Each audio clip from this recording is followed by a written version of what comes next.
আপনার রচনা। রচনা 40 মার্কের থাকে। তো 40 মার্কের রচনা এটা অনেক সময় দেখা যায় যে একটিও আসে, সবাইকে ওইটাই লিখতে হয়, অথবা ৪-৫ টা অপশন দেয়া থাকে, এর মধ্যে যেকোনো একটা লিখুন।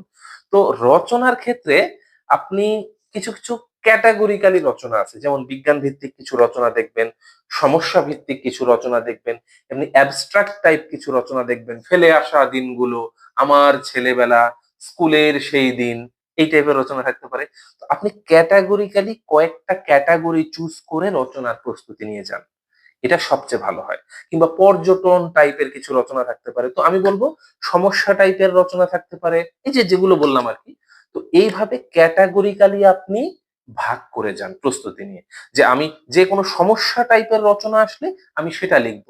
যেকোনো এই যে অ্যাবস্ট্রাক্ট টাইপের যদি রচনা আসে, কোনো বস্তুবাচক যদি কোনো রচনা আসে যে আ টেলিভিশন সম্পর্কে লিখো, ট্রেন সম্পর্কে লিখো, আমার ট্রেন জার্নি, বা কোনো ভাববাচ্য টাইপের যদি কিছু আসে, ভাববাচক যদি কিছু আসে, যেমন যে আমার ছেলেবেলা।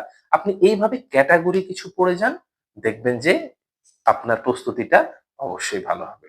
তো এইভাবে আপনি এই কম সময়ে, যেহেতু সময় নেই আপনাদের হাতে, আপনারা যত কম সময়ে জিনিসটার ভালো প্রস্তুতি নিতে পারবেন, টেকনিক্যালি পড়বেন, এবং আবার বলি, যখন বাংলা লিখবেন অবশ্যই সময় ভাগ করে নেবেন।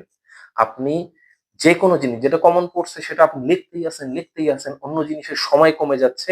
এই জিনিসটা ভাই খুবই সচেতন থাকবেন। আপনি প্রপার টাইম ডিস্ট্রিবিউশন করে পরীক্ষার খাতায় লিখবেন। কিভাবে সময় ভাগ করে আপনি পরীক্ষায় লিখলে আপনি ভালো লিখতে পারেন সেই জিনিসগুলো সেইভাবে মেইনটেইন করবেন। তো অবশ্যই ভালোভাবে পরীক্ষা দিন। ভালো থাকবেন। দেখা হবে সামনের ভিডিওতে। আসসালামু আলাইকুম।